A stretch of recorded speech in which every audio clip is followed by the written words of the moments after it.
وقال النبي صلى الله تعالى عليه وعلى آله وصحبه وسلم: العائد في هبته كالعائد في قيئه، أو كما قال عليه الصلاة والسلام. صدق الله العظيم وصدق رسوله النبي الكريم، ونحن على ذلك من الشاهدين والشاكرين، والحمد لله رب العالمين.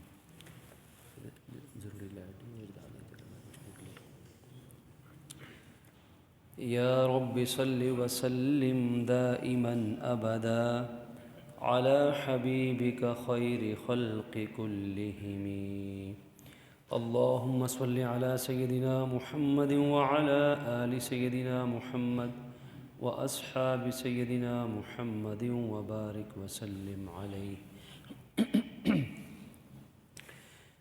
بزرگان ملت، برادران اسلام، میرے عزیز دوستوں، بزرگوں اور بھائیوں، جمعۃ المبارک کی گزشتہ نشست میں وراثت کی تقسیم کے حوالے سے ہم نے بنیادی اور اہم معلومات اور شرعی احکام سماعت فرمائے ہیں. آج کی نشست بھی اسی سلسلے کی دوسری کڑی ہے، دوسرا حصہ ہے. ہم جانتے ہیں کہ اللہ عز و جل ہر چیز کا مالک ہے. للہ ما فی السماوات و ما فی الارض. اس رب نے اپنی رحمت سے اس کائنات کی چیزیں انسان کے فائدے کے لیے، اگرچہ اسے قرآن نے متاع قلیل کہا، تھوڑے عرصے کے لیے، لیکن انسان کو اللہ اس دنیا میں عطا کرتا ہے، وہ اس کی ذاتی ملکیت بن جاتی ہیں. اب ذاتی ملکیت کب تک ہے؟ جب تک یہ آنکھ کھلی ہے، دل کی دھڑکن ہے. جو ہی آنکھ بند ہوئی، دل کی دھڑکن رکی، تو پھر ذاتی کچھ بھی نہ رہا. وہ سب کچھ، چاہے گھر، کپڑا، پیسہ، جوتا، موبائل، گھڑی، اینک، مربع زمینیں، بینک بیلنس، سب چیز، ہر چیز جو اس بندے کی ملکیت میں تھی، وہ وراثت بن گئی، وہ ترکہ بن گئی، وہ ورثہ بن گئی. اب وراثت کی تقسیم کو اللہ رب العزت نے دین کے فرائض میں سے ایک فرض قرار دیا ہے. جیسے نماز، روزہ، زکوٰۃ، حج یہ دین کے فرائض ہیں، اسی طرح فریضۃ من اللہ یہ فرما کر اس کو فرض کیا گیا کہ اس وراثت کو اللہ رب العزت کے حکم پر تقسیم کرنا فرض ہے.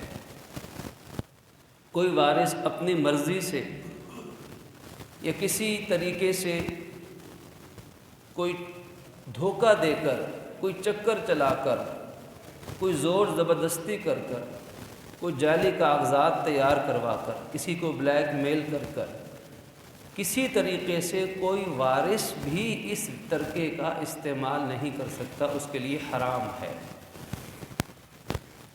اور یہ وراثت کا تقسیم کرنا کس قدر اہم حکم ہے، اس کا اندازہ اس حدیث مبارک سے لگا لیجئے کہ جس میں اللہ کے نبی صلی اللہ علیہ وسلم فرماتے ہیں کہ حدیث کا مفہوم ہے، سنن ابن ماجہ کی روایت ہے کہ جو شخص اپنے کسی وارث کو وراثت سے محروم کرے گا، اللہ اس کے بدلے میں اس کو جنت سے محروم کر دے گا.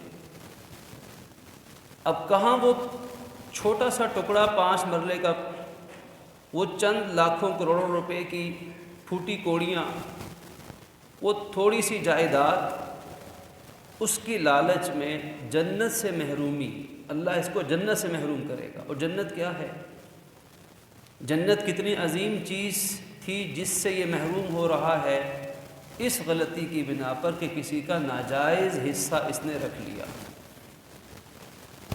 اور پھر ایک اور مقام پر مشہور حدیث ہے جس میں فرمایا کہ جس نے ایک بالشت بھی زمین کسی کی ناجائز قبضہ کی تو اس کے گلے میں 7 زمینوں کا طوق بنا کے ڈالا جائے گا۔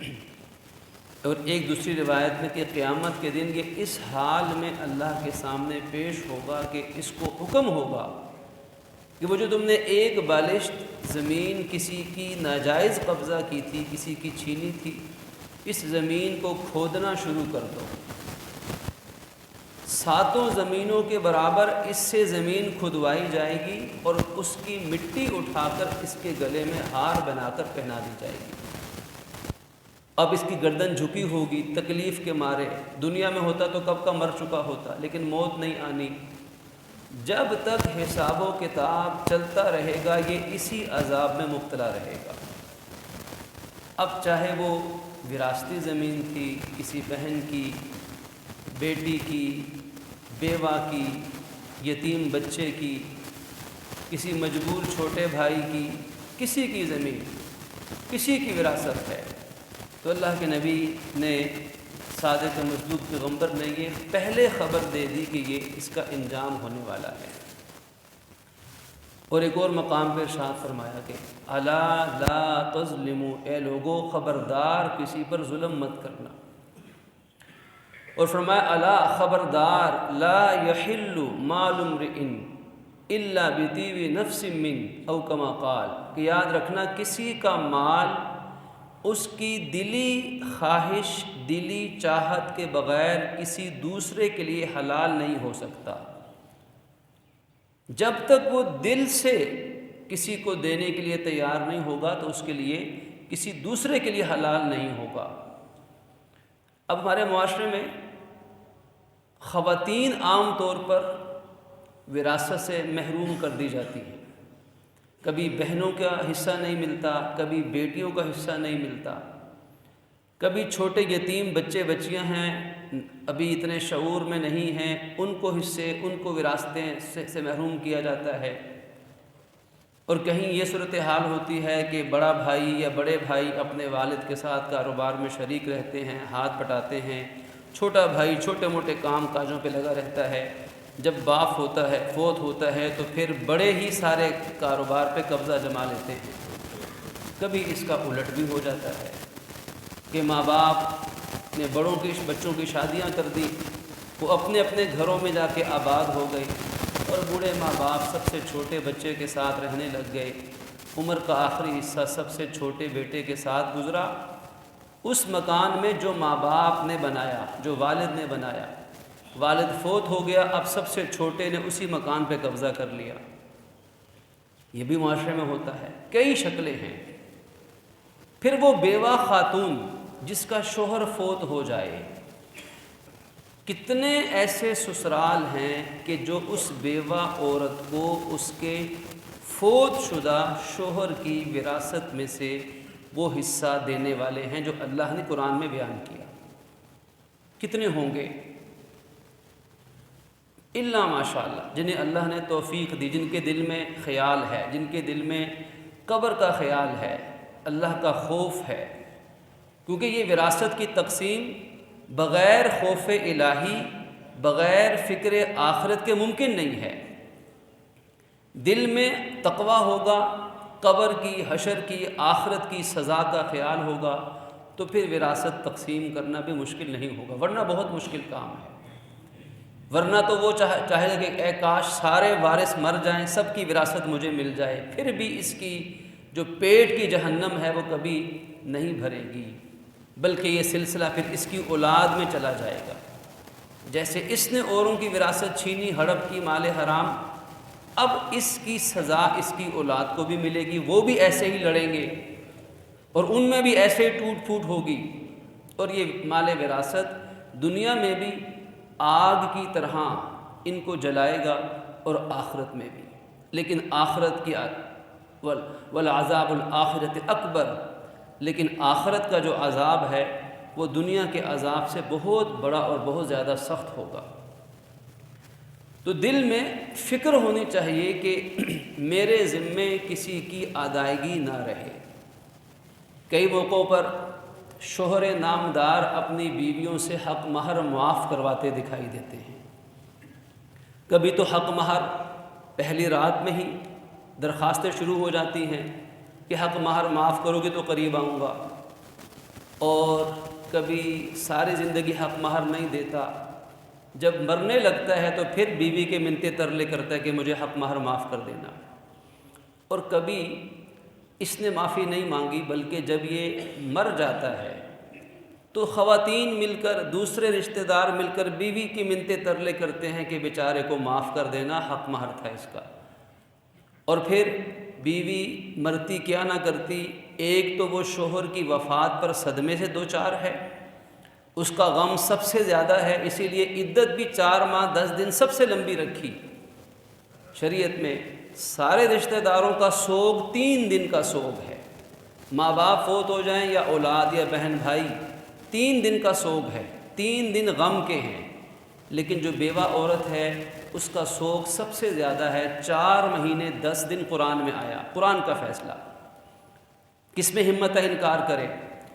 وہ بیوی شوہر کے مرنے پر الگ صدمے میں ہے، اور پھر اس کو مجبور کیا جا رہا ہے کہ تم شوہر کی وراثت میں صرف حصہ مت ماننا، اگر تم اس کی وفادار بیوی ہو اس کو معاف کر دو۔ اب وہ بیچاری مجبور ہو کر تو معافی کرے گی، اس نے کیا کرنا ہے؟ اس نے کوئی سارے خاندان سے ٹکر لینی ہے؟ وہ تو مجبور ہے، شرما شرمی میں وہ معاف کرے گی، لیکن وہ تو شرما شرمی میں ڈر کر مجبور ہو کر معاف کرے گی، لیکن جو ساروں کے حقوق دیکھنے والا رب ہے وہ نہیں معاف کرتا۔ اس عورت کی معافی شریعت نہیں مانتی، ان بہنوں کی معافی شریعت کو قبول نہیں ہے۔ بہنیں زبان سے کہہ دیں کہ بھائی مجھے نہیں چاہیے تم لے لو، بہنیں زبان سے کہہ دیں، شریعت کے نزدیک یہ معافی نہیں ہے۔ شریعت کہتی ہے اسی طرح نابالغ چھوٹے بچے، چھوٹے نابالغ، یہ مسئلہ شرعی مسئلہ ہے، شرعی مسئلہ، کیونکہ قصے کہانی نہیں، کوئی مشورہ نہیں، کوئی تاریخ ہسٹری کی باتیں نہیں، یہ شرعی حکم ہے کہ اگر نابالغ بچے معاف کر دیں ان کی معافی معتبر نہیں ہے۔ کوئی نابالغ بچہ ہے وہ کہے کہ جی میں حصہ نہیں لیتا، اس بچے کو پتہ ہی نہیں حصہ کیا ہوتا ہے، یا کسی نے اس کو بہلا پھسلا دیا، پٹی پڑھا دی۔ نابالغ بچے کہتے ہیں کہ مجھے حصہ، انکل مجھے حصہ نہیں چاہیے، میں نے حصہ نہیں لینا، میں نے کیا کرنا ہے؟ تو جب تک وہ بچے نابالغ ہیں، نابالغ بچہ لکھ کر بھی دے دے کہ میں نے وراثت میں سے حصہ نہیں لینا، شریعت اس لکھے ہوئے کو بھی نہیں مانے گی جب تک بچہ بالغ نہیں ہو جائے گا۔ تمام اس پہ فقہا متفق ہیں کہ اس میں قوی امکان ہے کہ وہ بچہ جو نابالغ ہے اس کو سوجھ بوجھ نہ ہو، وہ مجبور ہو سکتا ہے، وہ اتنا دور اندیش نہیں ہے۔ شریعت کیا کہتی ہے کہ ان کی معافی تب معتبر ہوگی جب ان کے ہاتھ میں وہ چیز رکھی جائے گی۔ بچے بالغ ہو گئے، وہ بیوہ خاتون، وہ بہن، وہ بیٹی ماں کو حصہ نہیں دیتے، یہاں تک حالات ہیں کہ بیوہ خواتین ماؤں کے روپ میں وراثت کے حصے سے محروم رہ جاتے ہیں۔ بچے کہتے ہیں ماں، اماں جی نے کی کرنا حصے کا، آخر عمر میں ہے، اماں جی کہتی ہیں جی میں نے کیا کرنا۔ اب شریعت کہے گی کہ ان اماں جی کی معافی کب معتبر ہے، بیٹی معاف کر دے حصہ کب معتبر ہوگا، بہن کہے مجھے نہیں چاہیے بھائیو تم کھا جاؤ، شریعت کہے گی کہ بہن کی معافی کب معتبر ہوگی۔ اس کے لیے شرط ہے کہ وہ حصہ اس بہن کو، بیٹی کو، ماں کو اس کے سپرد کر دیا جائے۔ اگر وہ کیش ہے، اگر وہ پیسوں کی صورت میں ہے، اس کے اکاؤنٹ میں ٹرانسفر کر دیا، اس کے ہاتھ میں وہ رقم رکھ دی۔ اگر وہ پراپرٹی جائیداد کی صورت میں ہے تو پھر اس کو اس کے نام منتقل کر دیا جائے، اس کے نام انتقال کروایا جائے، انتقال رجسٹری وہ فائل اس کے نام کر دی۔ اب کچھ عرصہ گزرے، 6 مہینے، سال، 6 ہفتے، جب وہ ٹائم گزرے اور اس وقت کے گزرنے کے بعد بھی اور وہ کوئی کسی طرح اس پہ کوئی دباؤ نہیں ہے، کوئی معاشرتی دباؤ، کوئی نفسیاتی دباؤ، کوئی مذہبی دباؤ، کوئی خاندانی دباؤ، کسی قسم کا اس پہ کوئی دباؤ نہ ہو، اور پھر وہ ایک عرصے کے بعد اپنی مرضی سے پھر بھی کہے کہ بھائیو مجھے نہیں چاہیے، بیٹا مجھے نہیں چاہیے، تو اب شریعت کہتی ہے کہ اب اس کی معافی معتبر ہوگی، وگرنہ زبانی کلامی یا جلد بازی میں یا جلدی جلدی میت پڑی ہوئی ہے معافی کراؤ، بھائی کہتے ہیں کہ تمہیں بھائی چاہیے یا تمہیں وراثت چاہیے؟ بھائی کیا کہتے ہیں؟ سب نہیں، جن کی بات ہو رہی ہے معاشرے میں ہیں لوگ ایسے کہ بہن سے کہتے ہیں کہ تمہیں بھائی چاہیے کہ تمہیں باپ کی وراثت میں سے حصہ چاہیے۔ اب یہ کیا ہے؟ یہ ایموشنل بلیک میل کیا جا رہا ہے، نفسیاتی طور پہ اس کو دباؤ ڈالا جا رہا ہے کہ اگر تمہیں وراثت میں سے حصہ اگر چاہیے تو پھر ہماری موت مرگ ختم ہے، پھر ملنا جلنا، غمی خوشی، لین دین سب کچھ ختم، پھر تم وراثت میں حصہ لے لو۔ اگر تم وراثت میں سے حصہ چھوڑو گی تو ہم تم سے تب حسن سلوک کریں گے۔ ایسے بدبختوں کے لیے اللہ کا عذاب تیار ہے، وہ کافی ہے۔ شریعت ایسوں کو بدبخت کہتا ہے کہ جو مجبور کی مجبوریوں سے فائدہ اٹھا کر اللہ کے دیے ہوئے حق کو غصب کرتے ہیں۔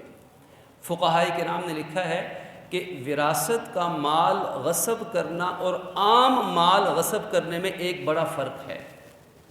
ایک چوری کر لی، ڈکیتی ڈالی، حرام کمایا، دھوکے سے کما لیا، کسی کا راہ چلتے کسی کا کو مال چھین لیا، اس حرام خوری میں اور وراثت ناجائز طور پر کھانے میں ایک بہت بڑا فرق یہ ہے کہ ناجائز طور پر وراثت کھانے میں اللہ تعالیٰ کے براہ راست دیے ہوئے حق کو غصب کرنے کا معنی پایا جاتا ہے۔ کہ وراثت، گزشتہ نشست بھی یہ بات عرض کی گئی اور آئندہ بھی انشاءاللہ عرض کی جاتی رہے گی کہ وراثت اللہ تعالیٰ کی طرف سے وہ انعام ہے جو براہ راست اللہ کے حکم کی وجہ سے مل رہا ہے، جس کے لیے کسی نے کوئی کوشش نہیں کی۔ کون ہے جو کوشش کر کے کسی کے گھر میں پیدا ہوتا ہے؟ کون ہے جو بہن بھائیوں کے رشتے خود قائم کرتا ہے؟ یہ سب اللہ نے رشتے بنائے۔ وراثت کے لیے میاں بیوی کا رشتہ، نکاح کا رشتہ قائم نہیں کیا جاتا، تو یہ تو براہ راست اللہ رب العزت کا انعام خاص تھا جو انسان کی محنت اور کاوش کے بغیر انسان کو ملتا ہے۔ اللہ نے رکھا تھا کہ چلو مرنے کے بعد اس کے وارثوں کو سب کو کچھ نہ کچھ مل جائے، اس مرنے والے کے لیے صدقہ جاریہ شروع ہو جائے گا۔ یہ حدیث مبارک کا مفہوم ہے کہ تم میں سے کوئی اپنی اولادوں کو بالکل خالی ہاتھ چھوڑ کر جائے، اس سے بہتر ہے کہ وہ اس حال میں مرے کہ اپنے اہل خانہ کو کچھ دے کر جائے۔ بیوی، بچے یا ماں باپ، ان کو اس کے مرنے کے بعد کچھ نہ کچھ مل جائے، جو اس کی تھوڑی بہت کم زیادہ اس کو مل جائے، تو ان کو کیا ہوگا؟ یہ ان کے لیے ایک غم میں صبر کا ذریعہ بن جائے گا، اس جانے والے کی یاد دلائے گا۔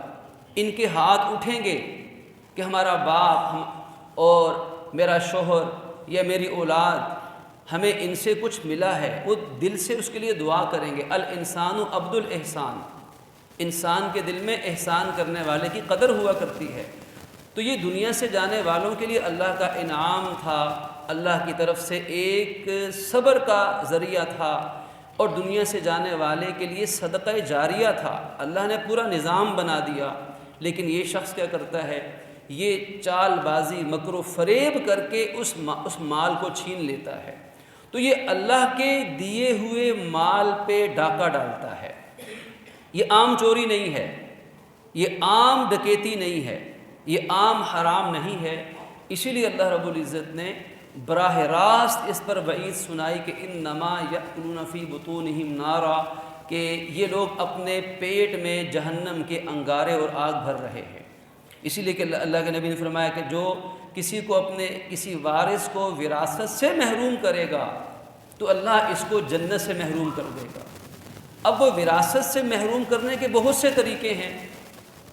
جو شخص کسی وارث کے محروم ہونے کا ذریعہ بن جائے، چاہے وہ کوئی عالم مفتی غلط فتویٰ دے دے، چاہے وہ کوئی خاندان کا بڑا غلط فیصلہ کر دے، کوئی سیاست دان اپنے اثر و رسوخ کے ذریعے سے کسی کو اس سے محروم کر دے، یا خدا نخواستہ کوئی وکیل غلط کیس کی پیروی کر کے ناحق مقدمہ جتوانے کی کوشش کرے، یا کوئی معزز جج غلط فیصلہ کر کے وراثت سے کسی کو محروم کرنے کا سبب بنے گا، جو بھی اس وارث کے وراثت سے ناجائز طور پر محروم کرنے کا سبب بنے گا، اس کے لیے وعید، اللہ کے نبی کا فرمان، ابن ماجہ کی روایت کہ اللہ اس کو جنت سے محروم کر دے گا۔ اسی لیے بڑوں کو بڑا خیال رہتا تھا وراثت کے حوالے سے۔ ہمارے استاد حضرت مولانا مفتی عبدالرؤف سکھروی رحمۃ دامت برکاتہم العالیہ اپنے بڑوں کا، اپنے دادا محترم کا واقعہ بیان کرتے ہیں، جو حضرت مولانا اشرف علی تھانوی رحمۃ اللہ علیہ کے خلیفہ بھی تھے اور بہت بلند درجہ عالم بھی تھے، مفتی بھی تھے۔ فرماتے ہیں کہ ان کی حالت یہ تھی کہ جب ان کو اپنے بڑوں سے وراثت کا مال ملا تو فرماتے تھے کہ چونکہ ہمارے بڑوں میں لگتا ہے کہ وراثت اس طرح سے تقسیم نہیں ہوئی، تو ان کو فکر لگ گئی کہ مجھے جو وراثت میں مال ملا ہے، کہیں اس وراثت کے مال میں میرے کہیں دور دراز کے کسی رشتہ دار کا کوئی حصہ بیچ میں نہ آ گیا ہو۔ تو انہوں نے معلومات لی، اپنے بڑوں کے شجر نسب کو دیکھا اور اس سے کون سا رشتہ دار کہاں رہتا ہے، دور دور کے رشتہ داروں کو بھی تلاش کیا، ان ساروں کی لسٹ بنائی، اور جو اس زمانے میں رقم تھی، کہیں کسی کے لیے 1 آنا آ رہا ہے، کسی کے لیے 2 آنے آ رہے ہیں، کسی کے لیے 1 پیسہ آ رہا ہے، کسی کے لیے 4 پیسے آ رہے ہیں، جس کا جو ممکن حصہ بنتا تھا، ایک ایک پائی کا حساب لگا کر ان کو لفافوں میں رکھا، اور پھر لگے ان اپنے دور دور کے رشتہ داروں کو بھی ڈھونڈنے کہ جو ان کے باپ داداؤں کی اولادیں ہیں اور وہ کہاں کہاں بسے ہیں، سب کا پتہ کر کے ایک ایک کو اس کا جو ممکن حصہ بن سکتا تھا وہ اس کو پہنچا کر آئے ہیں۔ اس لیے کہ کہیں میرے مرنے کے بعد میرا تو علم، میرے تو خطبے، تقریریں، وعظ، کتابیں، علم، یہ تو سب کچھ رہ جائے گا پیچھے، اس لیے کہ بندوں کے حقوق تو معاف نہیں ہونے۔ حدیث مبارک میں ہے کہ حج کرنے سے سب کچھ معاف ہے سوائے قرض کے، جہاد سے پچھلے سارے گناہ معاف سوائے قرض کے، ہجرت سے پچھلے سارے گناہ معاف سوائے قرض کے، حتیٰ کہ اللہ کی راہ میں لڑتے ہوئے شہید ہو جائے سارے گناہ معاف ہیں سوائے قرض کے۔ احادیث سے اٹھا کر دیکھیے گا کہ قرض معاف نہیں، اس لیے کہ قرض بندوں کے حقوق میں ہے، شامل ہے، اور علماء نے لکھا ہے کہ بیوی کا حق مہر بھی شوہر پر ادا کرنا اسی طرح لازم ہے جیسے کسی اور کا قرض ادا کرنا لازم ہے۔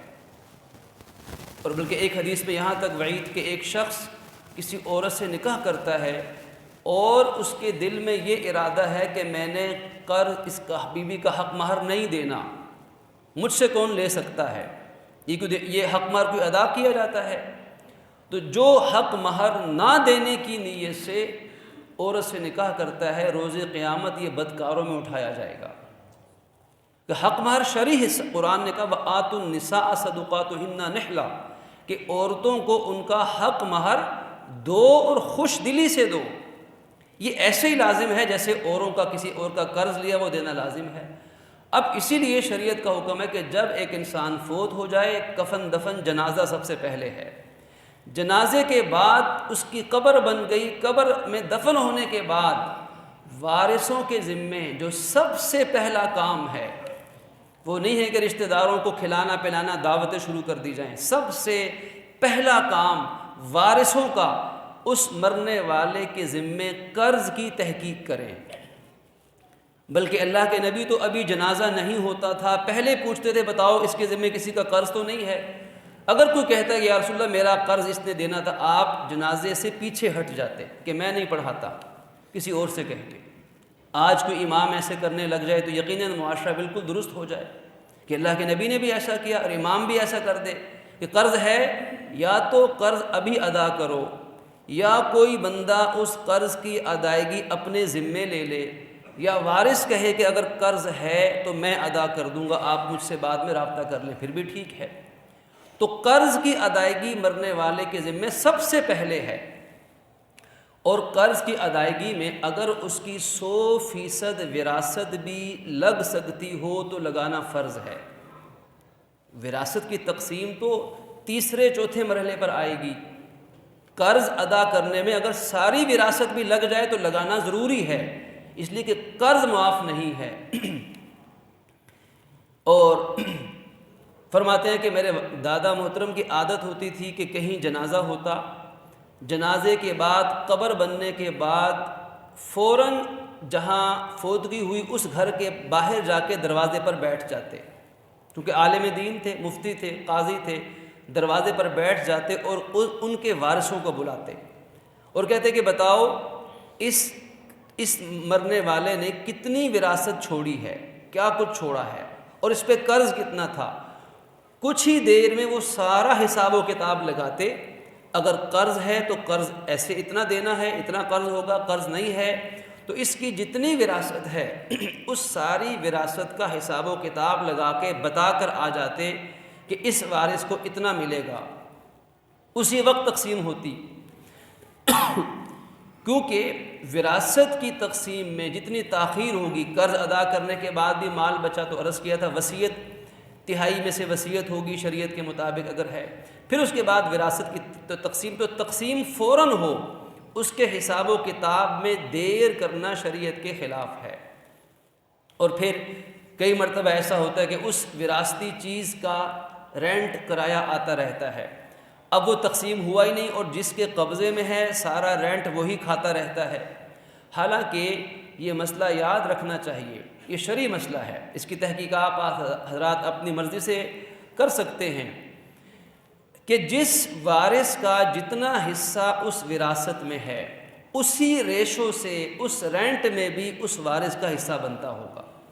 فرض کریں کسی کا چھٹا حصہ ہے وراثت میں، تو اس پورے رینٹ میں جو وراثت کی پراپرٹی سے، وراثت کی رینٹ کی کار سے، کسی جگہ سے جو رینٹ آئے گا، یا جو وقت کے ساتھ ساتھ اس میں پروفٹ ہوتا جائے گا، اس کی قیمت بڑھتی جائے گی، چاہے وہ پروفٹ قیمت بڑھے چاہے رینٹ ملے، ہر وارث اس رینٹ میں، اس پروفٹ میں اسی طرح حصے دار ہے جیسے وہ مرتے وقت وراثت میں حصے دار تھا۔ ہاں البتہ اس میں اس کو کتنا ملے گا، جتنا اس کا وراثت میں حصہ ہے اس کے مطابق اسی شرح سے اس رینٹ میں، اس پروفٹ میں اس کو حصہ اس کو ملتا رہے گا۔ فرماتے ہیں کہ ایک اللہ کے بزرگ تھے، تو انہوں نے کسی سے کوئی رقم ادھار لی، ایک سوئی ادھار لی، اور وہ سوئی اس کو واپس نہ کر سکے اور انتقال ہو گیا۔ اس اللہ والے کے شاگردوں میں سے کسی نے اس اللہ والے کو خواب میں دیکھا، اور خواب میں دیکھا تو بڑی بری حالت میں دیکھا کہ برہنہ ہے، جسم پہ لباس نہیں ہے، ایک کھلا میدان ہے، تپتی سورج برساتی آگ برساتی گرمی ہے، اور وہ وہاں دوڑ رہے ہیں اور بے چین ہیں، شدید تکلیف میں آہ و بکا کر رہے ہیں۔ تو اس شاگرد نے پوچھا کہ حضرت آپ تو بڑے نیک انسان تھے، بڑے اللہ والے تھے، بڑے علم والے تھے، یہ آپ اس حالت میں کیسے؟ تو جواب دیا کہ میں نے فلاں اپنے کسی پڑوسی سے ایک سوئی ادھار کے طور پر استعمال کے لیے لی تھی، اور میں واپس کرنا بھول گیا، اس حالت میں مجھے موت آ گئی، یہ واپس نہ کرنے کی بنا پہ مجھے عذاب ہو رہا ہے۔ میرے گھر جاؤ اور میرے گھر والوں سے کہو کہ فلاں جگہ وہ سوئی پڑی ہوئی ہے، اور وہاں سے وہ سوئی اٹھا کر فلاں ہمسائے کو دے دینا، تم کا مجھ پر احسان ہوگا۔ اس کی آنکھ کھلی، صبح فوراً وہ دوڑتا ہوا گیا، گھر والوں سے پوچھا کہ فلاں جگہ کوئی سوئی پڑی ہوئی ہے؟ انہوں نے کہا ہاں جی پڑی ہوئی ہے۔ پوچھا کہ تمہیں کیسے پتہ چلا کہ یہ سوئی ہمارے گھر میں سوئی اس جگہ پڑی ہے، تمہیں کیسے پتہ؟ تم تو باہر کے شخص ہو۔ تو جواب دیا کہ مجھے جو اس گھر کے جو بزرگ فلاں اللہ والے فوت ہوئے ہیں وہ مجھے خواب میں آئے، انہوں نے کہا۔ تو ان گھر والوں سے اس شاگرد نے سوئی پکڑی اور جس شخص کی تھی اس کے حوالے کر کے آ گئے۔ اللہ نے رات میں دوبارہ خواب میں ملاقات کروائی، جب ملاقات کروائی تو بڑی اچھی حالت میں ہیں اور اللہ کے سامنے شکر ادا کر رہے ہیں۔ تو پوچھا حضرت اب کیا ہوا؟ فرمایا جب وہ سوئی اس جس کا حق تھا اس کے پاس پہنچی ہے، اللہ نے تب ہی میری بخشش فرما دی ہے۔